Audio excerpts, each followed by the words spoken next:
Combine prelim आता 2024 आणि 2023 मध्ये आपण करंट अफेअर्स मध्ये ना कोणत्या टॉपिक वरती क्वेश्चन विचारले, 15 क्वेश्चन ते बघूयात. म्हणजे आपल्याला जवळपास अंदाज येईल. जसं आपण जिओग्राफीचे 10 टॉपिक्स बघितले 2024 आणि 2023 ला आयोगाने कोणत्या टॉपिक्स वरती क्वेश्चन विचारले होते, तसंच त्याप्रमाणे ना आपण करंट अफेअर्सला देखील जर का एक अंदाज घेतला की 15 क्वेश्चन जे येत आहेत ते नेमके कोणत्या टॉपिक्स वरती येत आहेत, तर आपल्याला त्याचाही एक अंदाज येईल की नेमकं कोणत्या टॉपिक्स वरती फोकस करायला पाहिजे. का तर करंट अफेअर्स पण देखील खूप वास्ट आहे, मार्केटमध्ये खूप बुक्स आहेत करंट अफेअर्सचे.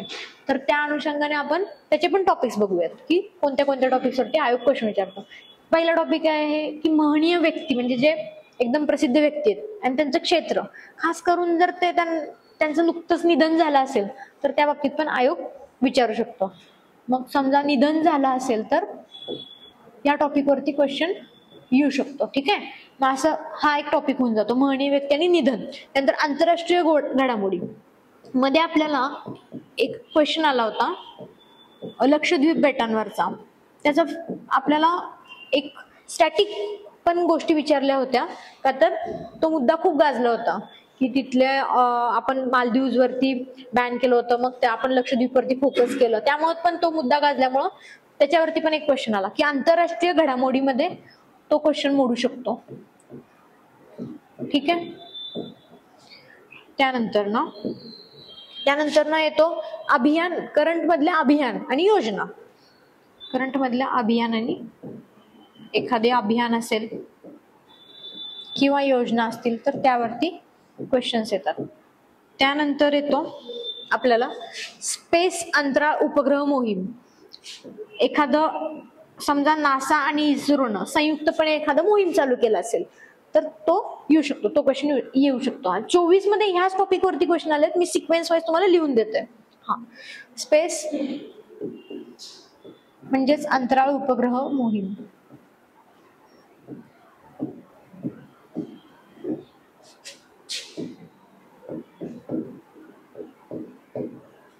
ठीक आहे, त्यानंतर 5वा क्वेश्चन येऊ आलेला आहे निर्देशांक आणि अहवाल. भारताचा या निर्देशांकामध्ये कितवा क्रमांक आहे?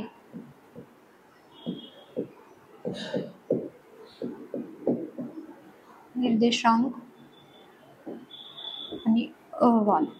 ठीक आहे, रँक विचारू शकतात किंवा प्रस्तुत करणारी संस्था पण विचारू शकतात. मध्ये एकदा असर या संस्थेवरती त्यांनी विचारलं होतं. ठीक आहे, असर अहवाल विचारला होता, तू कोणती संस्था प्रसिद्ध करते असं विचार, त्यामुळे रँक आपल्याला भारताचा रँक वगैरे माहिती पाहिजे. ठीक आहे, हे 5 क्वेश्चन झाले. पुढचा 6वा क्वेश्चन कशावरती आलेला आहे? पुस्तक आणि लेखक. चर्चेतली पुस्तकं, रिसेंट मधली पुस्तकं आणि त्याचे लेखक कोण आहेत, असा डायरेक्ट एखादा क्वेश्चन येऊ शकतो. ठीक आहे, त्यानंतर सायन्स, टेक आणि संकल्पना. ठीक आहे, एखादं सायन्स मध्ये काहीतरी नवीन संकल्पना आली असेल तर ते कोणी आणली आहे किंवा ती कशाबद्दल आहे रिलेटेड, असा एखादा क्वेश्चन येऊ शकतो. त्यानंतर आंतरराष्ट्रीय संघटना मध्ये आफ्रिकन युनियनचं ब्रीद वाक्य विचारलं होतं त्यांनी. ठीक आहे, आंतरराष्ट्रीय संघटना ते विचारू शकतात. आंतरराष्ट्रीय संघटना जे की 24 ला एक्झाम्पल म्हणून विचारलं होतं AU. ठीक आहे, आफ्रिकन युनियनचं. त्यानंतर मालदीव आंतरराष्ट्रीय घडामोडी. पुन्हा एकदा मालदीव वरती पण विचारलं, लक्षद्वीप वरती पण विचारलं. ठीक आहे, म्हणजेच एकाच ह्याच्याबद्दल त्यांनी 2 वेळा क्वेश्चन विचारला. मालदीव म्हणजे जे करंट मधल्या आंतरराष्ट्रीय घडामोडी आहेत त्याच्यावरती क्वेश्चन येऊ शकतो. ठीक आहे, त्यानंतर पारितोषिके, खास करून बुकर, आंतरराष्ट्रीय बुकर असे क्वेश्चन येऊ शकतात. म्हणजे पुरस्कार, पण कोणते? आंतरराष्ट्रीय. आंतरराष्ट्रीय एक्झाम्पल म्हणून कोणतं आलं होतं आपल्याला? बुकर वगैरे येऊ शकतं. ठीक आहे, हे 10 झाले. तुम्ही स्क्रीनशॉट काढा किंवा लिहून घ्या. आपण बाकीचे 5 घेऊया अजून.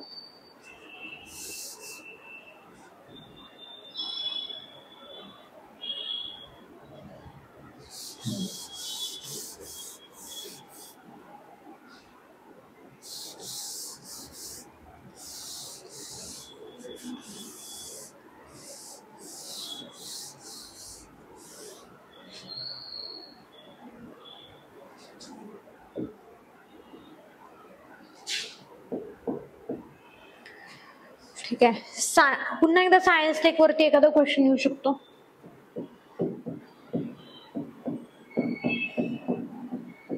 ते जर नवीन संकल्पना असतील तर त्या सायन्स टेक वरती एखादा क्वेश्चन येऊ शकतो. त्यानंतर शहरांची नावे आणि क्रिकेट आणि क्रीडांगणे असा एक क्वेश्चन आला होता. हा ठीक आहे, तो एक करंटचा भाग म्हणून असू दे किंवा स्टॅटिकचा मुद्दा म्हणून असू दे, तोही करंट मध्ये येऊ शकतो. हा म्हणजे एखादा general knowledge GK type question देखील करंट मध्ये येऊ शकतो. मग काय आपण लिहिणार बरं, तसं पण आपण एखादा क्वेश्चन घेऊयात. शहरांची नावे आणि क्रिकेट स्टेडियम ची नावे असं विचारलं होतं ना त्यांनी. हा क्वेश्चन कशामध्ये जातो, मग क्रीडा यामध्ये जातो नाही. ठीक आहे, 13वा क्वेश्चन जर का विचारला तर मरणोत्तर. पुन्हा एकदा व्यक्ती, जर का त्या व्यक्तीचं समजा एखादं क्षेत्र असेल, समजा गायन हे क्षेत्र असेल, तर त्यांचं घराणं कोणतं विचारतात किंवा त्या व्यक्तीचं निधन कोणत्या कारणानं झालं होतं, घशाच्या कर्करोगानं झालं होतं किंवा कशानं झालं होतं. मध्ये एकदा बप्पी लहरी बद्दल हा क्वेश्चन विचारला होता. ठीक आहे, तर तसा एखादा क्वेश्चन येऊ शकतो. मग मरणोत्तर व्यक्ती असेल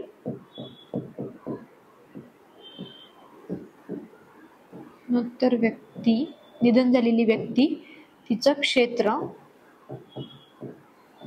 तिचे घराणे किंवा निधनाचे कारण. म्हणजे आपल्याला आयोग या माध्यमातून काय सांगत आहे माहिती आहे का, कशावरती फोकस करायचा हे आपल्याला आयोग या माध्यमातून सांगत आहे की करंट वाचताना काय वाचलं पाहिजे नेमकं.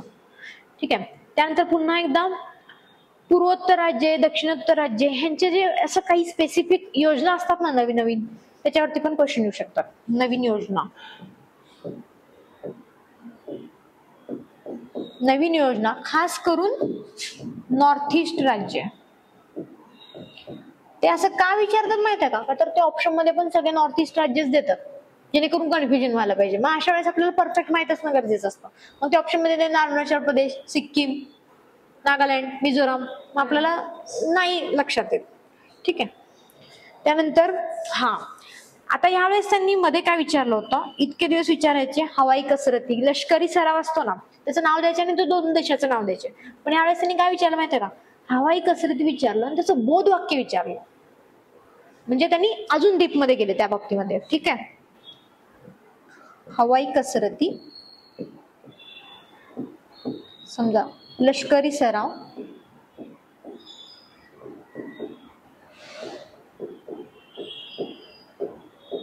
आणि त्यांची बोध वाक्य पण विचारलेले आहेत. ठीक आहे, ही 15 क्वेश्चन 2024 ची झाली. आहे तशी मी लिहून काढली. त्यानंतर आता 2023 ची पण बघूया त्याप्रमाणे, आणि त्यानंतर आपण टेस्ट सिरीज मधले क्वेश्चन्स पाहूयात. ठीक आहे, याचा तुम्ही स्क्रीनशॉट घेऊ शकता.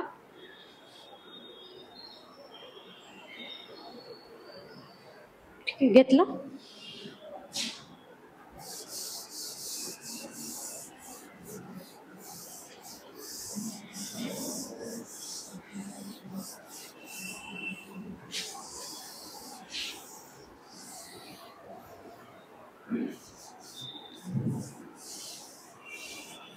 ठीक आहे, आता 2023 चे बघूयात आपण.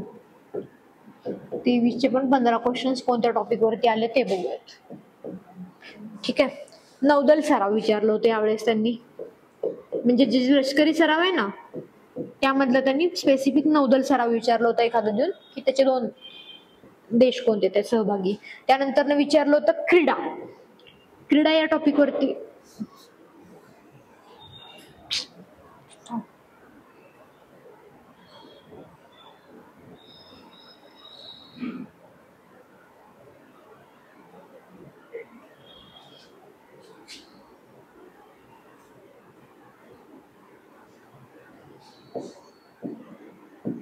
क्रीडामध्ये त्यांनी काय विचारलं माहिती आहे का, की कुणाला खालीलपैकी कोणाला जास्त ग्रँड स्लॅम मिळालेले आहेत.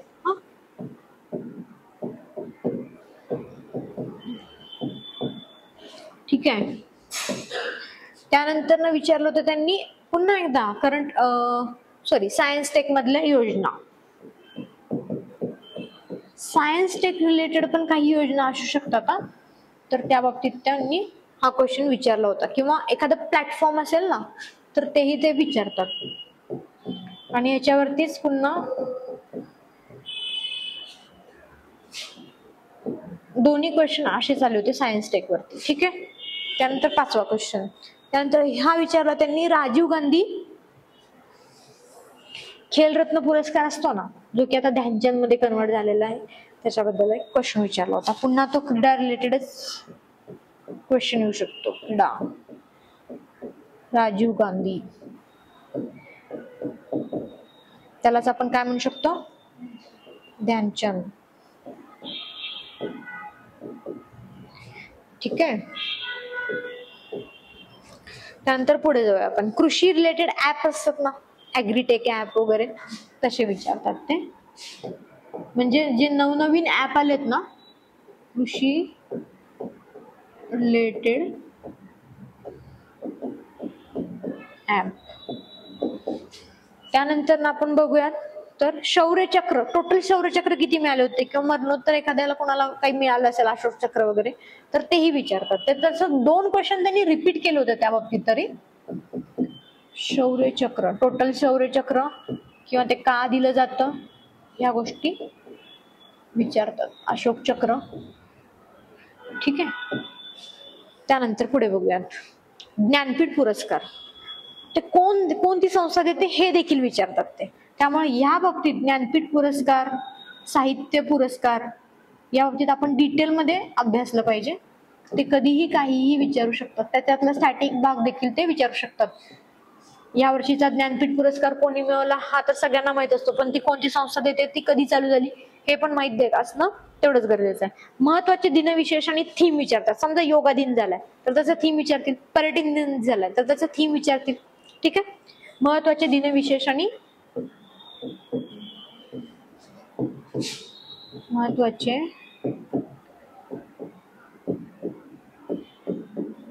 दिनविशेष, थीम्स. ठीक आहे. त्यानंतर ना विचारतील ते असरचा रिपोर्ट मी बोललो होतं की ते कोणती संस्था देते असं पण विचारतील ते. ठीक आहे. असर रिपोर्ट. ठीक आहे. हे झाले 10 क्वेश्चन. अजून 5 क्वेश्चन बघूया आपण. आधी तुम्ही स्क्रीनशॉट काढून घ्या क्वेश्चनचा. हे आपण 2023 चे क्वेश्चन्स बघतोय बरं का, जे आधी 2024 चे झाले होते.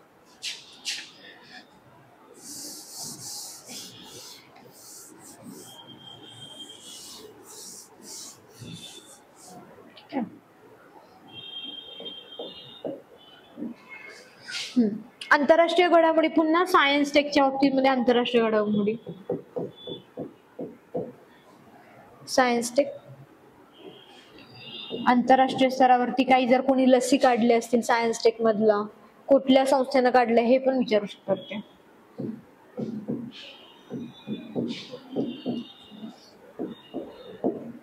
त्यानंतर ना कोविड या रोगाबद्दल ते ओल्ड काही जर का बेसिक क्वेश्चन्स असतील ना तर ते विचारू शकतात. म्हणजे RNA व्हायरस आहे का DNA व्हायरस आहे असं काही क्वेश्चन्स ते विचारू. किंवा ही लस कोणी तयार केलेली आहे, असा सिरम इन्स्टिट्यूटनं काय केलेलं आहे वगैरे, भारत बायोटेकनं काय केलेलं आहे, असे क्वेश्चन्स आपल्याला ते विचारू शकतात. मग किंवा पहिला रुग्ण कधी आला होता भारतात किंवा जगात पण किंवा महाराष्ट्रात पण, मग तो पुण्यात आला होता का मुंबईत आला होता, असा देखील एक क्वेश्चन तो विचारतात. कोविड वरील बेसिक क्वेश्चन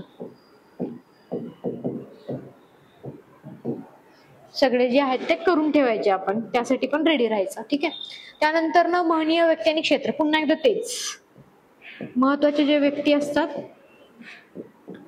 जर का त्यांना कुठलं नुकतंच पुरस्कार मिळाला असेल तर ते पुरस्कार विचारण्याऐवजी त्यांचं क्षेत्र विचारून टाकतात. त्यावेळेस आपल्याला ते माहिती पाहिजे. त्यानंतर ना परिषदा, इम्पॉर्टंट परिषदा आणि त्यांचं ठिकाण. आता समजा G20 परिषद आहे तर त्याबद्दल विचारतील, डिटेलमध्ये विचारतील आपल्याकडे झाली असेल तर, किंवा ती पुन्हा कुठं होणार आहे तर ते विचारतील. आणि तिसरं आणि शेवटचं म्हणजे क्रिकेट म्हणजेच क्रीडा. क्रीडावरती 1-2-3 क्वेश्चन, पुरस्कारावरती 1-2-3 क्वेश्चन, महत्वाच्या व्यक्तींवरती 2-3 क्वेश्चन, असे क्वेश्चन हे टोटल 15 क्वेश्चन विचारतात. तुम्ही स्क्रीनशॉट काढून घ्या पुन्हा एकदा. आपण पुढचे क्वेश्चन आता बघूयात. म्हणजे 24 आणि 23 एक अंदाज आला आपल्याला की कोणत्या टॉपिक वरती आयोग क्वेश्चन विचारतो. त्यानुसार आपण रिव्हिजन करताना म्हणा किंवा डिटेलमध्ये जर जायचं असेल तर कोणत्या सब्जेक्टच्या बाबतीत जायचं आणि वरवरचं वाचायचं असेल तर कोणत्या टॉपिकच्या बाबतीत वाचायचं हे आपल्याला समजून येईल. ठीक आहे.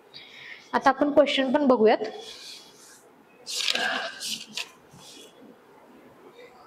ठीक आहे, काढला. कंबाईन प्रिलिमची टेस्ट आहे.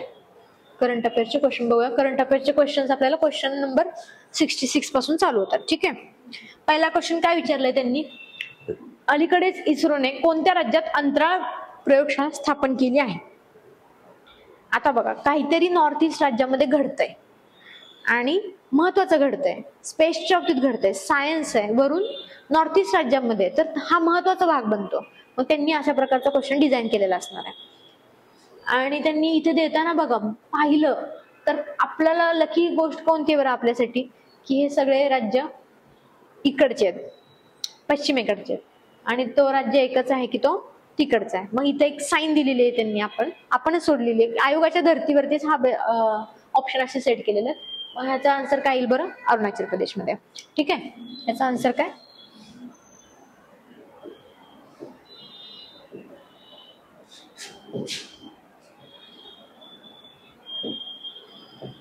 ठीक आहे, अरुणाचल प्रदेश. मग आता आपण याची थोडी एक्सप्लेनेशन पण बघूया. ही जी प्रयोगशाळा आहे त्याची अधिकृत सुरुवात कधी केली होती माहिती आहे का. त्यांनी जर विचारलं, खूपच डिटेलमध्ये विचारलं, तर त्याची अधिकृत सुरुवात केली होती 16 ऑगस्ट 2025. म्हणजे रिसेंट घटना आहे ना.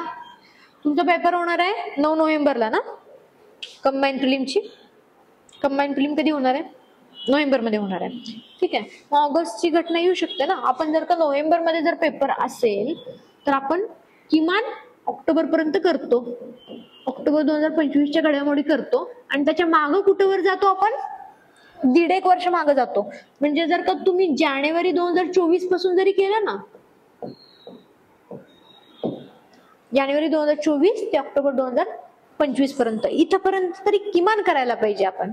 त्याच्या अलीकडचं विचारलं तर ठीक आहे, आलं तर ठीक आहे, अदरवाईज ते सगळ्यांनाच अवघड जाणार आहे. ठीक आहे, प्रयोगशाळेची अधिकृत सुरुवात कधी झाली होती मग, 16 ऑगस्ट 2025 ला झाली होती. ठीक आहे, आणि कुठे झाली होती ती, मेचुका, अरुणाचल प्रदेश. म्हणजे अजून डिटेलमध्ये विचारलं त्यांनी कुठं झाली होती, अरुणाचल प्रदेशमध्ये कुठे, तर मेचुका. ठीक आहे, मेचुका इथे झाली होती. मग सहकार्य कोणी केलं होतं असं जर विचारलं तर इस्रो आणि मुस्कान फाउंडेशननं केलं होतं. कोणी केलं होतं, इस्रो प्लस मुस्कान फाउंडेशन. असा पण क्वेश्चन होऊ शकतो ना. की अलीकडेच इस्रोने अरुणाचल प्रदेश या राज्यामध्ये अंतराळ प्रयोगशाळा स्थापन केली आहे, तर त्याला सहकार्य कोणाचा लाभलाय, इस्रो, मुस्कान फाउंडेशन, आणि कोणाचं तर देतील, गुगल वगैरे काही पण देतील ते. तर असा एक क्वेश्चन होऊ शकतो. आणि प्रयोगशाळेचे नाव कोणावरून ठेवलं माहिती का त्यांनी, पासांग वांगचुक सोना. ते तिथलेच एक राजकीय नेते असणार आहेत, पासांग वांगचुक. किंवा या प्रयोगशाळेचं नाव काय ठेवलं असं पण विचारतील ना ते. मग इथवर डिटेलमध्ये आपण जायला पाहिजे. ती प्रयोगशाळा कुठे होती, नेमकी कुठे होती, त्याला सहकार्य कोणी केलं, त्याची डेट काय त्याच्या स्थापनेची, आणि त्याला नाव कुणाचं दिलं, पासांग वांगचुक सोना. इथले जे सीएम होते त्यांनी त्यांच्या वडिलांचं काहीतरी नाव दिलेलं आहे त्यांना. आपल्याला नाव माहिती पाहिजे. ठीक आहे, इतकं सारं माहिती पाहिजे. त्यानंतर पुढचा क्वेश्चन बघू, 67. आता हा पुस्तकांच्या बाबतीत आपण बघितलं, पुस्तक आणि लेखक यावरती एक क्वेश्चन येतो, त्या बेसिसवरती हा तयार केलाय. विंग्स टू अवर होप्स हे पुस्तक कोणी लिहिलेलं आहे. याचा आन्सर बघूया आधी आपण, द्रौपदी मुर्मू यांनी लिहिलेलं आहे. ठीक आहे, आता आपण ऑप्शन पण कसे सेट केलेले आहेत बघा. म्हणजे आता हे पंतप्रधान आहेत, हे पण चांगले व्यक्ती, महत्वाचे व्यक्ती, हे पण लीडर ऑफ ऑपोजिशन आहेत, त्या पण, आणि त्यानंतर हे आता नुकतेच हे राजीनामा दिलेला आहे त्यांनी, जगदीप धनखड, हे पण मोठीच व्यक्ती आहे. मग आपल्याला असं कन्फ्युजन होऊ शकतं. मग अशा वेळेस ना आपल्याला जी रिसेंट बुक्स आहेत त्यांचे थोडेफार तर किमान आपल्याला नावं माहिती पाहिजेत, खास करून जेव्हा असे मोठे व्यक्ती लिहितात ना तेव्हा तरी. मग विंग्स टू होप्स हे कुणाचं आहे बरं, हा, मग त्यानंतर ना अजून एक 2-3 आपण जर का मागच्या कंबाईनच्या मेन्सला बहुतेक हा क्वेश्चन विचारलाय. शशी थरूर हे तर खूप प्रसिद्ध लेखक आहेत. मग त्यांचा Ambedkar a life,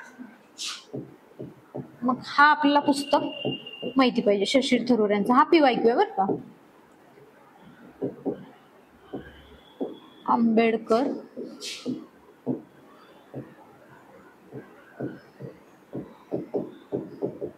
a life, हा शशी थरूरचं हे पुस्तक माहिती पाहिजे.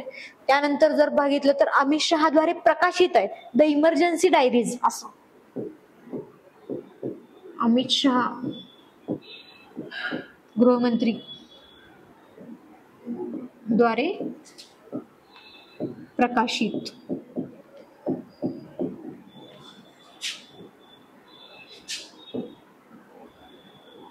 The emergency diaries.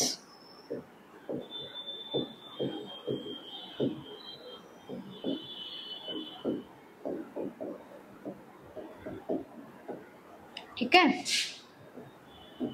त्यानंतर ना अजून एक VS रवी यांचं बघा, म्हणजे मी तुम्हाला एक 2-3 पुस्तकं देते जी ह्या पुस्तकाच्या एरामध्ये आली होती, जी आपल्या लक्षात, म्हणजे रिसेंट वाली पुस्तकं काही. हा, VS रवी यांची confessions of a Shakespeare's addict.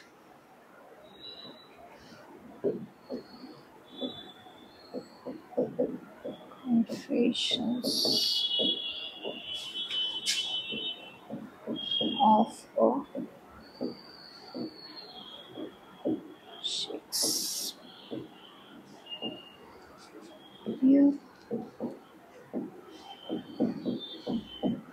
Addict. अक्षर कळत आहेत ना? ठीक आहे, ठीक आहे. मग अशी एक 2-4 पुस्तकं आपल्याला माहिती पाहिजेत. तुम्ही याच्यापेक्षा जास्त अजून कुठल्या सोर्स मध्ये मिळालं तर ते करून घ्या. ठीक आहे. मग पुस्तक आणि लेखकावरचा हा एक क्वेश्चन झाला. ठीक आहे, आता आपण पुढे जाऊया. दादासाहेब फाळके पुरस्कार 2022 खालीलपैकी कोणाला जाहीर झालाय? आता इथं आपल्याला काय फोकस करायचं आहे बरं? 2022 चाललंय काय 2025. मग भयानक कन्फ्युजन होतं इथं. मग ह्यावेळेसच अशा एकदम सिंपल क्वेश्चन पण कन्फ्युजन खूप. आता वाटणार 22 तर मग मी रिसेंट वाला कसं काय करणार 54वा. म्हणून आपण काय करतो, चला 3 वर्ष मागे जाऊ असं करतो. हा 25चा असेल, मग हा 24चा असेल, मग हा 23चा असेल, मग हा 22चा असेल, असं विचार करतो आपण, राईट. पण तसा विचार करायचा नाही आपल्याला. आपल्याला हे पण माहिती पाहिजे तो कितवा आहे आणि तो कधी दिलेला आहे, कधीचा आहे. कधी का दिलेला असेल ना, 25 मध्ये देतील ते, 22चा पुरस्कार 26 मध्ये देतील, परंतु तो कधीचा आहे आणि कधी कितवा आहे हे माहिती असायला पाहिजे. मग ह्याचा आन्सर काय बरं? 1 मिथुन चक्रवर्ती आहे. ठीक आहे. मग हा कितवा आहे बरं? 54वा आहे. ठीक आहे. मग त्यांनी आपल्याला काय विचारतील, दादासाहेब फाळके पुरस्कारांची उद्या जर का त्यांनी स्टॅटिक क्वेश्चन विचारायचं झालं तर सुरुवात कधी झाली हे विचारतील. मग सुरुवात कधी झाली? सुरुवात 1969 ला झाली, राईट. हा, त्यानंतर पहिली कोण होती? ती देविका राणे होती. मग ते पण विचारतील, तेही करून ठेवायचं का तर ती फर्स्ट आहे ना, त्यामुळे फर्स्ट किंवा रिसेंट असे क्वेश्चन विचार. मग मिथुन चक्रवर्ती यांच्याबद्दल पण काही क्वेश्चन विचारतील. ठीक आहे. मग त्यांचं काय विचारतील? करिअरची त्यांची सुरुवात विचारतील. कोणत्या चित्रपटातून झाली? तर मृगया, हा 1976. करिअरची सुरुवात मृगया चित्रपट 1976 ला आलं होतं ते. ठीक आहे. त्यानंतर अजून काय विचारतील? हा, त्यांना अजून एक गोष्ट, जानेवारी 2024 मध्ये पद्मश्री पुरस्कार मिळाले ना, पद्मश्री पुरस्कार मिळाले. मग हे देखील गोष्ट आपल्याला माहिती पाहिजे. ठीक आहे.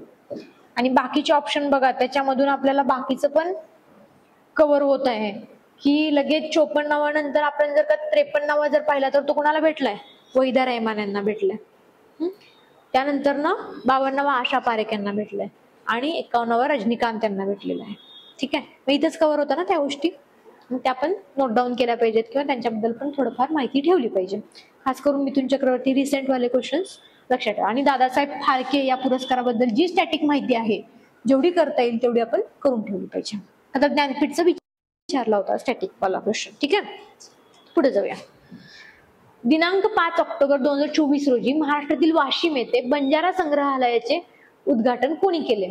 हा जर क्वेश्चन आठवत असेल तर तो आहे द्रौपदी मुर्मू यांनी लातूर या शहरामध्ये कोणत्या ठिकाणी ते बुद्धांचं नाही का हा त्याचं उद्घाटन केलं होतं असं त्यांनी क्वेश्चन तयार केलं होतं. त्याच बेसिसवरती हा क्वेश्चन आहे.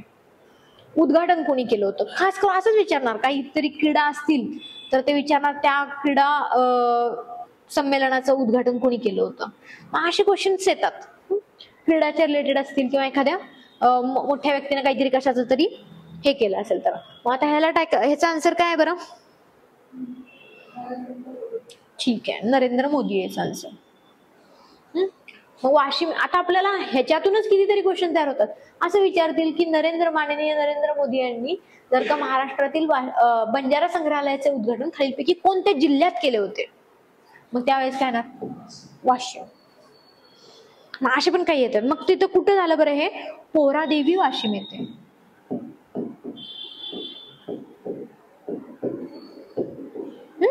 पोहरादेवी वाशिम येते. काय बरं ते? 4 मजली संग्रहालय.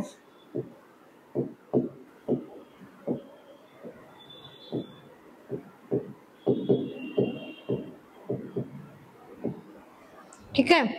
आणि बंजारा समाजाचा समृद्ध वारसा आणि चळवळीचे प्रदर्शन आहे तिथं. काय बरं तिथं? बंजारा समाजाचे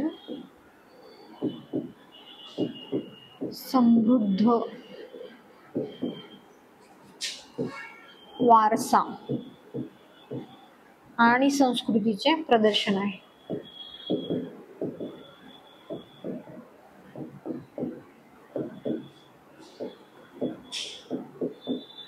म्हणजे ह्याचं एक रेफरन्स सांगितलं या क्वेश्चनचं तुम्हाला. ठीक आहे. असं उद्घाटन कोणी केलं अशा वेळेस जर का पाहिलं आता तर आपण ऑप्शन पण कसं सेट केलंय बघितलं का? म्हणजे आपले माननीय मुख्यमंत्री आहेत, त्यानंतर ते डेप्युटी सीएम आहेत, त्यानंतर हे त्या समाजाचे आहेत. त्यामुळं आपल्याला कन्फ्युजन होऊन आपण जर का माहित नसेल ना तर आपण यापैकी आता जर का आपण विचार करतो की महाराष्ट्रातलं आहे मग यांनी कशाला उद्घाटन केलं असेल असं विचार करतो. पण जर का ती खरंच तेवढी जर मोठं संग्रहालय असेल तर मोठ्या व्यक्तींनाच बोलवलेलं असणार आहे. पण हे या ठिकाणी माहितीच असलं पाहिजे या गोष्टी. ठीक आहे. आता पुढचं क्वेश्चन बघूया.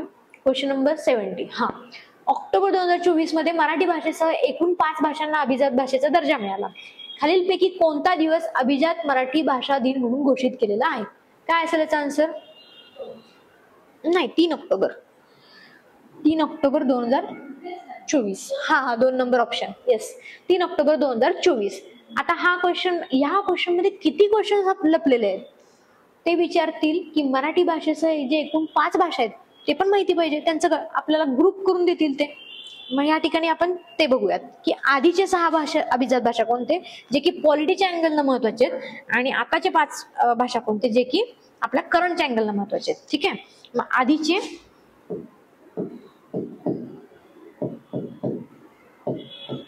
6 अभिजात भाषा तुम्ही अशा प्रकारे अभ्यास केलात ना तर त्या विषयाचा पण अभ्यास होतो आणि त्याच्या रिलेव्हंट देखील विषयांचा अभ्यास होतो. पहिला कोणता बरं? तमिळ. ठीक आहे. दुसरा संस्कृत, कन्नड, तेलुगू. संस्कृत, कन्नड,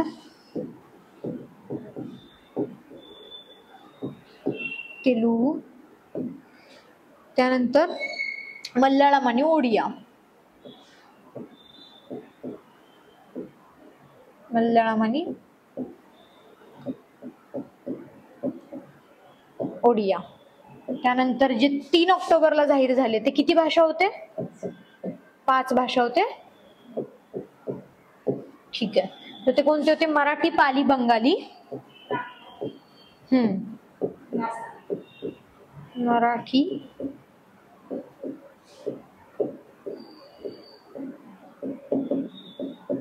बंगाली,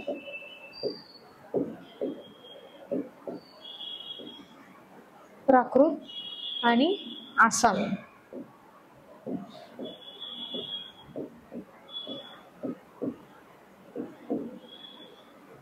ठीक आहे.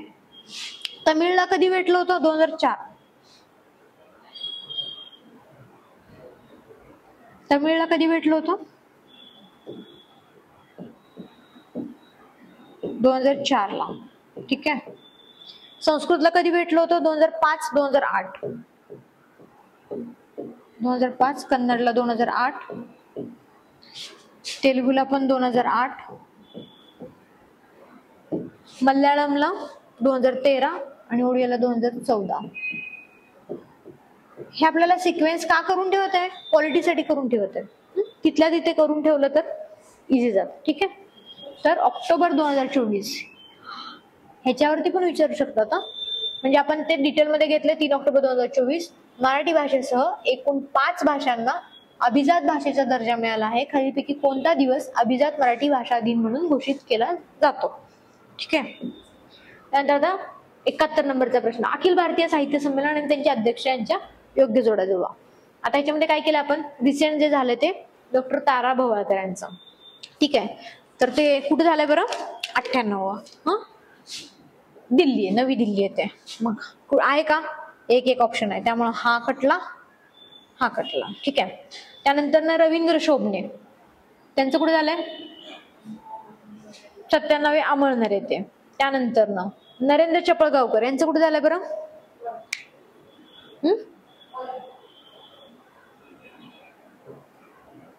ठीक आहे. 96 इथे. आणि त्या वर्धा आहे ना, इथं वर्षा झाल्या चुकून, तर वर्धा करून घ्या. त्यानंतर जयंत नारळीकर यांचं कुठं झालं? हे कुठं होते अध्यक्ष? नाशिक येते. 94 अध्यक्ष. ठीक आहे. मग आपल्याला 95 माहिती पाहिजे. कोण आहेत ते? हा 95 भारत सासने झालं कुठं? उदगीर. कुठं आहे? लातूर. ठीक आहे. उदगीर लातूर येते. 2022 मध्ये झालंय. ठीक आहे. ही माहिती पाहिजे. तर आपल्याला असं पण विचारतील, ते इयर विचारतील, कितवे, कधी, काय. आणि ह्या आता ज्या महिला आहेत अध्यक्ष तारा भवाळकर, त्या कितव्या आहेत बरं हे विचारतील. हे कितव्या महिला आहेत? 6व्या महिला आहेत. ठीक आहे. मग 5व्या महिला कोण आहेत विचारतील. अरुणा ढेरे होते. ठीक आहे. त्यानंतर ना 20, 22, 23 फेब्रुवारी 2025. 20, 22, 23 फेब्रुवारी 2025 मध्ये हे पार पडलेलं आहे संमेलन. कुठं? नवी दिल्लीमध्ये. ठीक आहे. त्यानंतर ना 6व्या महिला होत्या. ठीक आहे. 70 वर्षानंतर दिल्लीमध्ये आयोजित केलं होतं. याआधी कधी केलं होतं माहितीये का? 1954 मध्ये केलं होतं याआधी दिल्लीमध्ये आयोजन. त्याच्यानंतर ना जवळपास 70 वर्षांनी कुठे झालं? 2025 मध्ये दिल्लीमध्ये झालं. ठीक आहे. त्यानंतर आपण 95 पण बघितलं. भारत शासनाने त्याचे अध्यक्ष होते. एवढं किमान माहिती पाहिजे. ठीक आहे. आता पुढे जाऊया. मग ह्याचा आन्सर काय बरं? 1, 2, 3, 4 म्हणजे ऑप्शन नंबर 1. नंतर सन 2024 चा शांततेचा नोबेल पुरस्कार कोणाला देण्यात आला? साहित्याचा विचारला होता. मग शांततेचा विचारतील. ठीक आहे. मग ते कुणाला मिळालंय? निहन हिदानक्यो. ठीक आहे. मग त्या हे बाकीचे कोण आहेत हे पण आपल्याला माहिती पाहिजे. हांग खान कोण आहेत? साहित्याचे आहेत. ठीक आहे. त्यानंतर ना हे जॉन हॉपफिल्ड कोण आहेत? फिजिक्सचे आहेत. हा भौतिकशास्त्र. ठीक आहे. मग ह्यांच्यासोबत कुणाला मिळालंय आपल्याला हे पण माहिती पाहिजे. Geoffrey Hinton.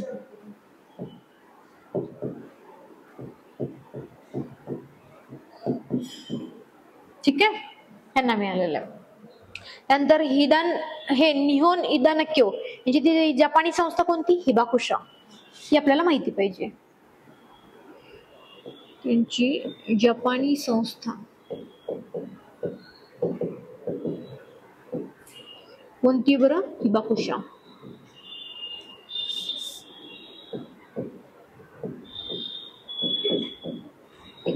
या संस्थेबद्दल पण विचारतील ना, कोणती संस्था करून. ठीक आहे. त्यानंतर हे हानकांग कुठल्या ह्याच्यात बरं? दक्षिण कोरिया.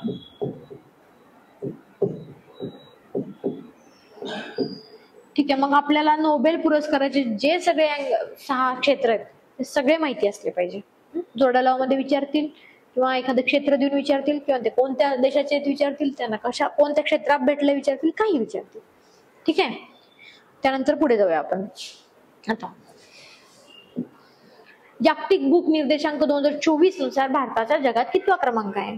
त्यांनी 23 विचारला होता, मी 24 विचारला. हा, मग तो माहिती असला पाहिजे. काय बरं याचा आन्सर? 105वा. ठीक आहे. मागच्या वेळेस 111वा होता. 2024, 2023, 2022, 2024 105, 2023 111 आणि 2022 107. ठीक आहे. शेवटच्या स्थानी कोण आहे? थोडा एखादं माहिती असलेल्या गोष्टी. शेवटच्या स्थानी सोमालिया. खास करून ते भारताचं विचारतील, पण तरी देखील काही गोष्टी माहिती असल्या पाहिजे. ठीक आहे. त्यानंतर महाराष्ट्र राज्य कौशल्य विद्यापीठाचे नामकरण खालीलपैकी कोणत्या नावाने करण्यात आले आहे? ठीक आहे. आता आपल्याला त्यांनी रतन टाटाचं हे माहिती, पण त्यांना पद्मश्री आहे का, पद्मभूषण आहे का, पद्मविभूषण आहे का, भारतरत्न आहे हे माहिती नाही. त्याच्यामध्ये कन्फ्युजन होऊ शकतं. याचा आन्सर काय बरं? पद्मविभूषण. ठीक आहे. महाराष्ट्र राज्य कौशल्य विद्यापीठाचे नामकरण त्यांनी काय केलंय? पद्मविभूषण आहे. आता त्यांनी हा क्वेश्चन का विचारला असणार? त्यांचं नुकतंच निधन पण झालेलं आहे. ठीक आहे. आणि राज्य सरकारने त्यांच्या नावानं पुरस्कार पण दिलं होतं, महाराष्ट्र रत्न वगैरे. त्यानंतर उद्योग रत्न. हा, त्यानंतर महाराष्ट्र राज्य कौशल्य विद्यापीठाचं पण नामकरण त्यांच्या नावानं केलं. त्यामुळे खूपच डिटेल त्या व्यक्तीबद्दल खूपच गोष्टी चर्चेत आल्या. त्यामुळे हा क्वेश्चन तयार झाला. ठीक आहे. मग त्यांचा जन्म आणि आपण जर का मृत्यू पाहिलं तर ते कधीपासून ते कधीपर्यंत होते? 1937 ते 1937 ते कधीपर्यंत होते? 9 ऑक्टोबर 2024 पर्यंत होते. बरोबर. हा, त्यानंतर ना त्यांना पद्मभूषण पण भेटलेलं आहे बरं का. पद्मभूषण कधी भेटलेला माहिती आहे का? 2000. ठीक आहे. त्यांना पद्मविभूषण कधी भेटलेलं आहे? 2008. त्यानंतर त्यांना महाराष्ट्र उद्योग रत्न कधी भेटलेलं आहे? महाराष्ट्र पहिला ना, महाराष्ट्र उद्योग रत्न 2023 फर्स्ट आहे ना. मग हे देखील माहिती असलं पाहिजे आपल्याला. ठीक आहे. मग इतकं सारं थोडं त्या गोष्टींचं करून ठेवायचं त्या साईडला. ठीक आहे. पुढे जाऊ. खालीलपैकी कोणाचा नुकतीच ICC हॉल ऑफ फेम मध्ये समावेश करण्यात आला? आता हा क्वेश्चन कशाशी रिलेटेड आहे? क्रीडाशी रिलेटेड आहे, क्रिकेटशी रिलेटेड आहे. त्याचा आन्सर काय बरं? पहिला ते बघूया आपण. नीतू डेव्हिड. ठीक आहे. त्यानंतर ना नीतू डेव्हिड ह्या कोण आहेत बरं? ICC हॉल ऑफ फेम मध्ये समावेश होणाऱ्या सेकंड भारतीय महिला आहेत. तसं तर 2024 मधल्या, हा नुकतेच म्हणलं तर ह्या नीतू डेव्हिड. पण ह्याच्या आधी पहिल्यांदा कोणाचं झालं होतं माहिती का? डायना एडुल्जी यांचं झालं होतं. डायना एडुल्जी ह्या ज्या आहेत ना त्या फर्स्ट आहेत. कधी झालं त्यांचं माहिती आहे? नुकतीच 2023 मध्ये झालं. आणि यांचं रिसेंट झालेलं 2024 मध्ये झालेलं आहे. आणि ह्यांच्यासह नीतू डेव्हिड सह Alastair Cook plus Alastair Cook. ठीक आहे. आणि AB डिव्हिलियर्स यांचा पण समावेश झाला होता.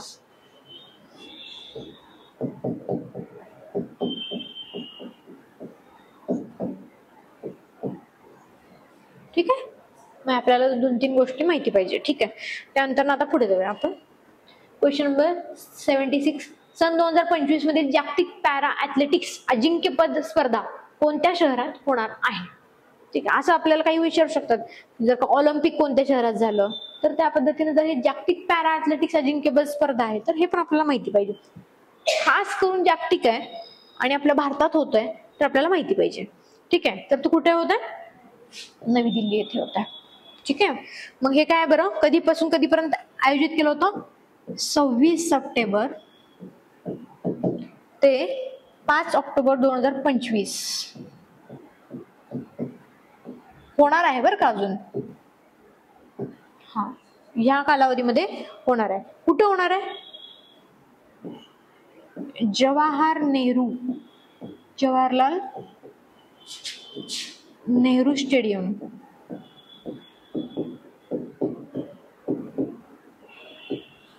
कुठं? नवी दिल्ली ना, ऑप्शन मध्येच दिलंय आपल्याला,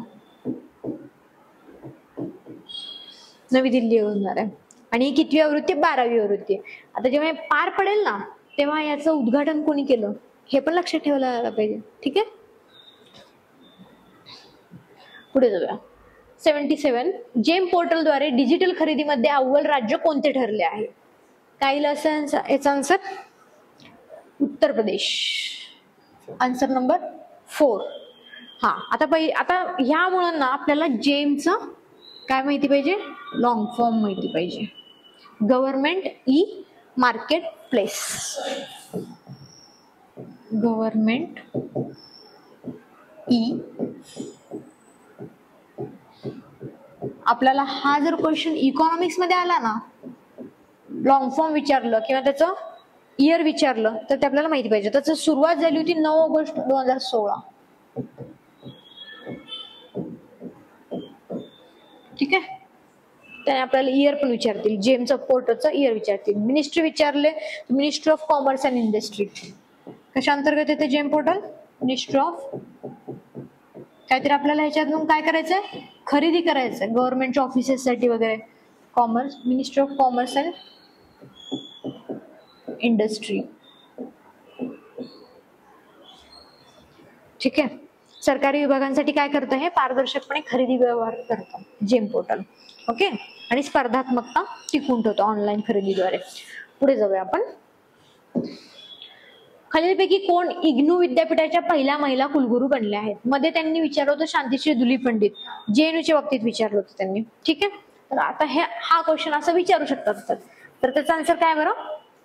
उमा कांजीलाल. कशाच्या त्या? इग्नू विद्यापीठाच्या पहिल्या महिला आहेत आणि त्यात पहिल्या आहेत, त्यामुळे त्या विचारू शकतात. ठीक आहे, मग हे शांतिश्री दुली पंडित कोण आहेत बरं? JNU विद्यापीठाच्या पहिल्या महिला कुलगुरू आहेत. ठीक आहे,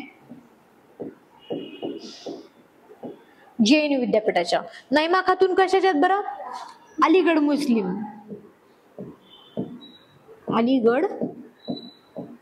मुस्लिम विद्यापीठ. पण ह्या जरा जुन्या आहेत, पण आपल्याला कन्फ्युजन व्हावं म्हणून ते क्वेश्चन तसं दाखलेलं आहे. ठीक आहे, आणि वरील पैकी एके नाही तर असं आन्सरच नसतं, हे चुकून पण मारायचं नाही. त्यांनी विचारलंय म्हणल्यावरती आन्सर असणार आहे ना काहीतरी, त्यामुळे हे नाही मारायचं. ठीक आहे, असे वरील पैकी एके नाही वगैरे जेव्हा आपल्याला फिक्स काही गोष्टी माहित असतात ना, त्यावेळेसच या ऑप्शनचा निवड करायचं. ठीक आहे, पुढे. खालीलपैकी कोणाच्या प्रयत्नातून निसार मोहीम पुढे आली? आपण बघितलं होतं, स्पेसचा क्वेश्चन येतो, कोणाचं संयुक्त मोहीम आहे असं विचारतात ते. आता जर कायचं आन्सर पाहिलं तर काय बरं? नासा आणि इस्रो. दिसतंय का? नासा, इस्रो. ठीक आहे, नावातच असतं कधी कधी, आपण जर का ट्रिक लावलं तर ते आपल्याला समजून येतं. नासा आणि इस्रोच्या यांच्या संयुक्त प्रयत्नातून आलेलं आहे. निसारचं लॉंग फॉर्म विचारले तर NSA आणि इस्रो, म्हणजे नासा आणि इस्रो सिंथेटिक अपर्चर रडार. हे SAR चं काय? सिंथेटिक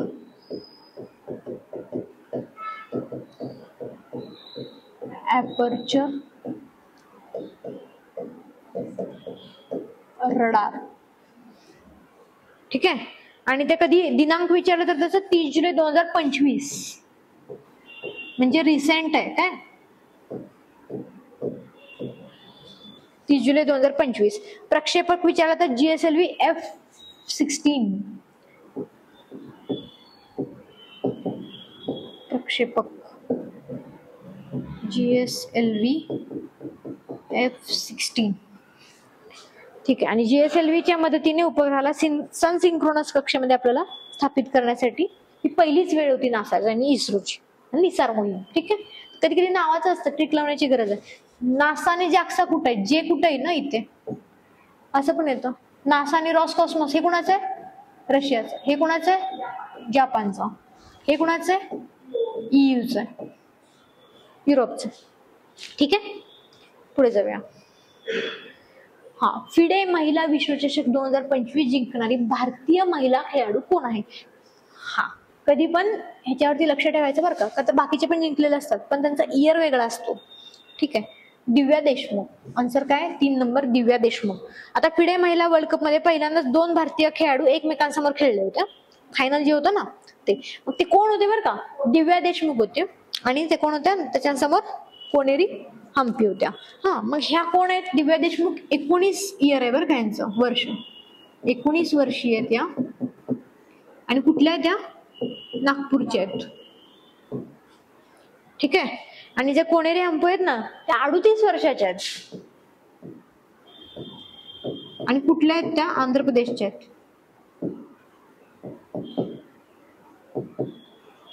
ठीक आहे, हा, दिव्या देशमुख यांनी कुणाला हरवलं? कोनेरी हम्पीला हरवलेलं आहे. आणि कधी भरलं होतं माहिती आहे का? 5 जुलै ते 29 जुलै